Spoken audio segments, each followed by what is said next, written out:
Welcome to Let's Talk Boobs. We have a new episode for you called Hard on You Conversations. I am your host, Boobs Blanton, and this is my co-host, Heine. We also have a new layout for you guys so that you don't have to watch such a long episode. We are going to do 3 rounds of 15 to 20 minutes of each episode, and then we'll have a bonus round. Moving on to our themed drinks, we have the Boilermaker, which is our shot of whiskey with a beer chaser. And our cheers today is, here we go. Long walks and awkward talks lead to overthinking and too much drinking. Nice. Oh my God. Oh, holy cow. Boilermaker. Ooh. That's what I used to drink in college. It's boiling my makers. Or it's making my boilers. So also, for our custom cocktail, we have this. It's called Fire in the Hole, which is 3 ounces of Fireball, an ounce of peach schnapps, and then 5 ounces of cranberry or cranberry mango. And then we have little hot tamales as a garnish. So there you go. Cheers. And so now we're going to move on to what our episode's about. It's kind of about the talks and the heart. Oh, that's delicious. Oh my God, that's delicious. I make a good cocktail, man. I'm a mixologist. So we in our first round, we're going to talk about kind of like, you know, not really when you're in a relationship, or maybe you're in the beginning of your relationship, or you're just having sex with somebody casually. There's those conversations like the STD conversations, the, you know, have you gotten tested, or what do you like, what you don't like? And so those are kind of conversations that we should start out with. And then later on in round 2, we'll move on to, like, if you're in a relationship, more serious conversations that you should have. So, excuse me. Things like, well, first off, you should always ask the person if they're clean, you know, in the beginning. Wait. Do you ask the person if they're clean? You're like, that Not seems... always, but... Wait, I guess that's part of the whole idea of this podcast. I mean, you should. And I think you could tell, though. You like walk up to someone, and if you smell them, you're like, oh. Possibly. Like, did you not realize I smelled when you met me? Well, I mean, in the previous episode, you guys were like, well, maybe I just don't eat her out tonight, and I go for just straight for the sex. So, I mean, definitely wear condoms, but condoms, they don't always keep all things away, I guess. But I mean, because you can get STD. It's not. I don't know if the condoms keep the odor away. No, but I mean, you can get STDs through the mouth as well, orally. So you know, it's just be safe, be careful, always get tested. You know, in between partners, and I mean, if you have sex a lot, just get tested. It takes a little getting used to this new layout. Now I'm used to being sort of over here and looking directly at you, and now I'm like. Do I look at you? Do I look at the camera? Do I look at Z-Fista? And our new guest, Z-Sister, who's holding my mask for me. That's right. So we are representing that we're still in quarantine, guys. Also, we have filled our fish bowls. Our fish bowls have been done. We finally did it. It only took 6 weeks. Yep. 6 or 7 weeks to finally figure out what we're going to put in there. So stay tuned for round 2. We're going to have fun questions in round 2. And then in round 3, we're going to do a Never Have I Ever. And then we're going to mix it up a little bit and create our own Never Have I Evers. But so there's been, I mean, I've had the scare only once where somebody had called me afterwards and was like, oh, a girl I had sex with a week ago just said she tested positive for the clap, so maybe I thought you were gonna go that she was late. I thought you were gonna go that route. Oh no! He was just like, she said she tested positive for the clap, and I had sex with her a week ago. Red light. Chlamydia. It's such a pretty name, and then you're like, STD. I actually like chlamydia better. Chlamydia. And so he was like, you might want to get tested. I mean, we use condoms, but, you know, oral sex was involved. So I went and got tested, and I was negative, thank God. But still, it was at least out of respect for me. He called me and told me about it, and then I had to go get tested. So. And speaking of testing, we've all been tested for coronavirus. I call for a supernatural heat wave straight out of hell. Burn! Burn! COVID-19! COVID-19! COVID-19! COVID-19! tested for corona. Along with G-String, who was upstairs sick to death. Oh yeah, I think we guy. all have a different kind of sickness because I've got the lung thing. I don't have congestion, but I was like, you know what? They're giving free testing out, so I mean, I would just go get tested if I were you guys. Everybody out there, if you show any signs, go ahead and get tested. Yeah. Just so you don't get anybody else sick if you're, for whatever reason. Yeah, and I ended up being negative, so then G-String and Heine went and got tested, so we're just waiting to hear the results back. But with you guys, they said that they wouldn't call. You'd have to look it up. Yeah. But if you were positive, they would give you guys a call. And Boobin's been checking, and I'm like, no news is good news for me. And Yeah. since I'm going to work anyway, I can wait Well, it out. I'd wait 10 days at least, though. Well, that's what I'm saying is I'm in no hurry. So there's some people also, there's the conversation of like sexual assault before you even have sex with a person, because somebody might have been sexually assaulted, so it might take them a little bit longer to have sex if you're choosing to like move on a relationship with somebody, because you're not just going to go straight into it if you've been assaulted and just have fucking one night stands. Some people also have, I know a couple people that they're not touchy-feely people, and not like, oh, I'm not a hugger. Like, some people just aren't huggers. But some people have, like, they don't like to be touched at all, parts of their body. Oh! Don't like to be touched. Like, they don't like their ears touched. So, I mean, it's one of those things, too, where I think that being intimate really becomes a situation of being ultimately very comfortable for these people. And vulnerable. They're not ever comfortable until they're completely 100% comfortable. Yeah. It's just like, I hate people touching my chin. I just hate it. I hate when people touch my chin. And one of my friends, he was like, Boobs, I've never known that. And I was like, well, you've never touched my chin. And then he kept trying to do it, and I fucking punched him. So I was like, don't do something I don't like. Like, I wouldn't, anyways. I've gone down that road a couple of times, and it's been a mistake. Not necessarily with you, but you're teasing somebody about something, and they really don't like it. And next thing you know, you get popped. Yeah. And so, also, if you're like meeting somebody on a dating app just for sex, like, do you have? I mean, I'm sure you talk about what you like and what you don't like. If you're just like, because normally, I mean, I don't do that, but I can tell that when I'm on a dating app and a guy like just wants to fuck, he's just like, oh, so what are your turn-ons? Like immediately before even getting to know anything about me, and I'm like, I could be a fucking psychopath, and you just want to go ahead and fuck me. Could be. And so, but then fool him once, fool me twice. So, but like if you're on an actual first date, I mean, things are going good, and you don't just want to go on a first date to fuck, like you actually want to go through the date, and maybe it just is successful. Like, do you talk to the person about your likes and dislikes there, or you just go with it and see how it goes, and you just try it, or?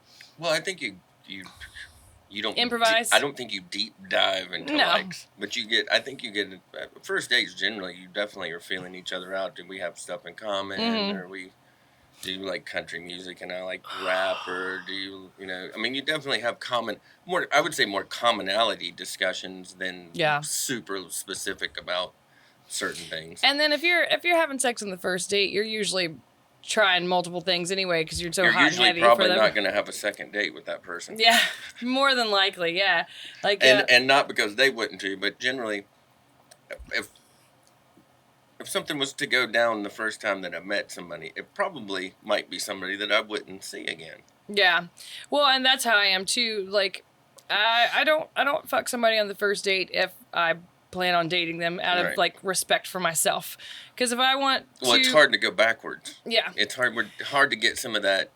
Like if you fuck on the first date, it's hard to be like, well, now I want you to bring me flowers, or I want you to bring me chocolates. And like, well, fuck, all I brought you was a 12-pack and I got laid. Why would I bring you chocolate?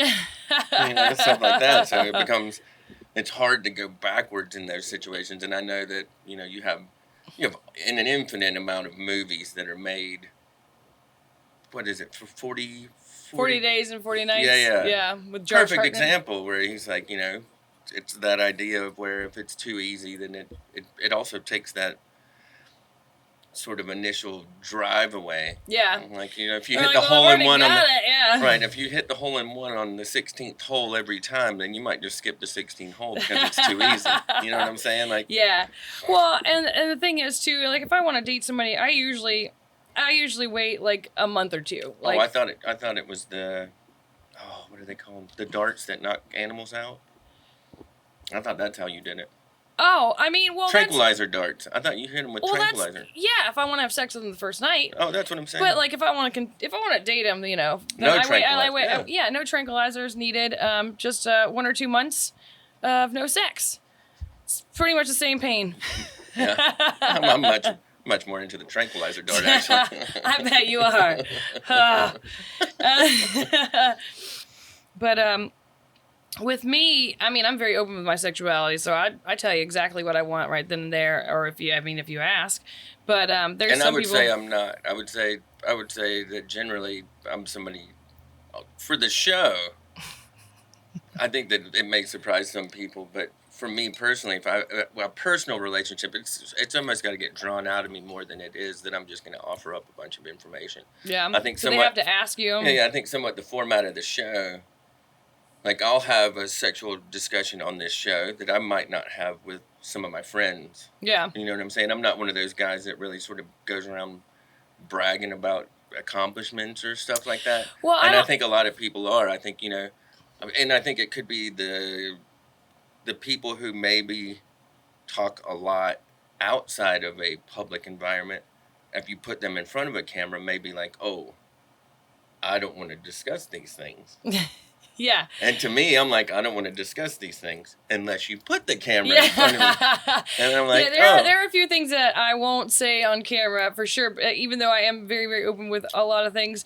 But I wouldn't say that I tell my stories because it's like a bragging story or anything like that. I just tell my stories because I'm very open with my sexuality and what I like, and not necessarily like, oh, I fucking boned this lifeguard who was smoking hot. Right, but I think that's what it is exactly. To me, I feel like if I'm having a discussion with my friends, it's boasting. Yeah. It's like, oh, my accomplishment. But here, I feel like it's sort of explaining a situation. Educational. Or interesting. But it's also part of the role of being yeah. like, it would be, yeah. be really stupid if I was like, you know what, I'm not going to talk about that. You know what? Fuck you. I'm done, and I'm just going to sit here and twiddle my thumbs. So, well, we're glad that you actually express yourself and share with us, because that's the whole fucking point of this show. And I just want everybody to know out there that all of these shows, I haven't worn pants yet, so... I know. I was getting dressed today because, like I said, we're all feeling under the weather. And I was We're all feeling under the weather. I was like, man, I'm gonna wear my Jurassic Park shirt, and I was gonna wear some fun pants, but I was like, I don't feel very good. I was like, they're not gonna see my fucking sweatpants, so I'm just gonna sit here and wear my sweatpants. So underneath this, to you, I'm wearing fantastic pants, but I'm wearing sweatpants. But I think that's the thing too. If you start seeing a sweat, or if you start seeing a cough or something, like we are definitely running on. I would say as a collective, we're running on maybe 65%. Yeah, I definitely. When I left the house today, I was just like, fuck, I am not ready to film today. But I was like, we got to do it. Heine's going back to work. For the people. Yeah, we got to do it for the people, for the fans, for you, man. And so, when do you discuss, if at all, which I don't think it's even necessary. I don't give two shits how many people you've had sex with or who your past people were. If you're with me, I don't want to fucking hear about it.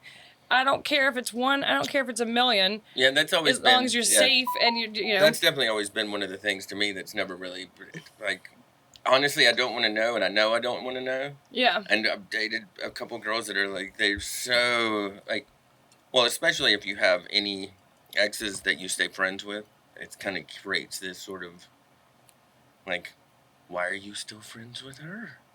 Oh, that's so stupid. Like, I definitely had girls be like, who was better, me or her? And oh my God. And I'm like, there's no way. That's somebody that's very insecure with themselves. But I'm like, there's no way I'm answering this. Fucking honestly. Yeah, no shit. I'm like, you were the You're best. You're the greatest. You're actually the best person except for ever you, honey. Whoever you are out there, you are the greatest.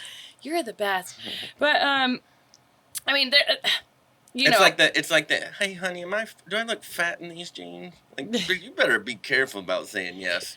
Oh, no. I mean, I want to know because I don't want to go out there looking like a fat ass. Like, it won't hurt my feelings. I'm like, fuck, well, maybe I should fucking start losing some weight so I look sexy in these pants. But you know how to lose weight in a quarantine?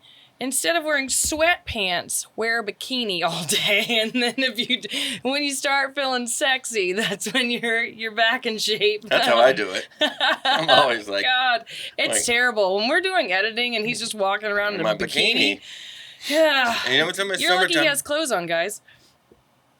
You are lucky I have clothes on. But I always hate that question because, like, who cares? And No, but I think that's the thing is I think between the two of us, you're fairly vocal and I'm not, and neither one of us gives a shit about that question. Yeah. It's like but there are an immense amount of people who do. yeah, And it's a recurring sort of thing. And I know that there are people out there that are like, oh, I did. I'm like, and you always lie. They always lie. People always lie about the number unless their number is like 6 and they're 50. You know, like also like in my marriage we were swingers, so like my number didn't stop when I got married. Like we involved people as well. Right. So and I know people who the first person they slept with is the person they married. Good for you. Good for you. That expression does not say good for you, though. Good for them. I mean, but if that's your jam, I'm not judgmental about that, and that's awesome. Like if you can do that, I'm just I get bored with so many things. I get bored with everything. Right. To be honest with you, I like, would say at best, I am medium to just below medium average for somebody my age as far as the partners that I've had, and that because you have some people that are. Unfortunately, you have some people that are fucking so completely socially awkward that it's almost like Haley's Comet is going to come as much as they're going to get laid. You know what I'm saying? But I can understand that to a certain degree because it is definitely harder for some people, but right. But like, and that's what, like I said, like that's why I don't care about fucking numbers because as long as you're safe about it and you're honest. Well, and that's the thing too. There are know, some people that may have higher numbers that they don't care, and some people who have lower numbers that they don't care. And I think that the obsession with numbers comes kind of from not media like newspapers, but TV, movies. Yeah. The idea of needing or the necessity. Well, I would also for multiple, especially for high school kids, like they see something like American Pie or something like that. I mean, I would say for a high school kid, I was so socially awkward that let's just say my numbers were in the single digits for a long fucking time. So I would hate for the people who are maybe being a little more selective or a little more shy, or it's not a competition. We don't need to see who's going to win this, except because Gene Simmons and Wilt Chamberlain are going to win this. Well, also, it would put me under a lot of pressure if you've only had sex with 2 people, and I knew that. Like, I would just be like, I'm feeling a lot of pressure to be, like, awesome for you because I've had sex with definitely more than 2 people. Now, I did know a girl who was very sexually active when I was in college, and she made it a point. She was like, you know what, I think, and she'd went out with a couple virgins before, and she was probably 22, 23, so I think that it blew her mind that there was a guy out there in their 20s that was still a virgin. And she had actually said to me, she goes, I wish that they would tell me because I don't want to train them. Yeah. And I'm like, whoa. Yeah. Because to me, honestly, at the time, I would say I almost felt like the exact opposite. Maybe that's a girl thing. Maybe that's a guy thing. Maybe that's an experience thing. Like, I had nothing. Like, I met a lot of girls when I was in college who were still virgins. And there was no... Like, I didn't like, oh my God. Like, the first. Yeah. But yeah, I would say the same thing because if the guy's a virgin, I'm like, oh, I don't want to train him. But I didn't mean like, I wasn't like running him. Like, well, yeah. Because that probably wouldn't go over well with the girl that I was trying to fucking sleep with. But Mo, I've never actually taken a man's virginity, but I have taken 3 girlgasm virginities. So I was the first girl for 3 girls for their first girlgasm. But you were never the first girl for any guy, huh? I was never the first girl for any guy. No. Or any guy that. Oh well. But I always dated older men too. I think that's the thing too. Generally, that's the norm, is that girls date older guys and guys Yeah. date younger girls. So But I mean, I I did can see marry a that. man who's 8 months younger than me, so. But hey guys, this is gonna be the end of round 1. Definitely, please subscribe to our channel. Subscribe. We're getting so close to our hours and our subscribers. Also, like us on Facebook, share, comment. Twitter, Instagram, and also Snapchat. I'm on there. I share my stories on all those platforms. So we look forward to your comments, and thank you so much for your support. We'll see you for round 2.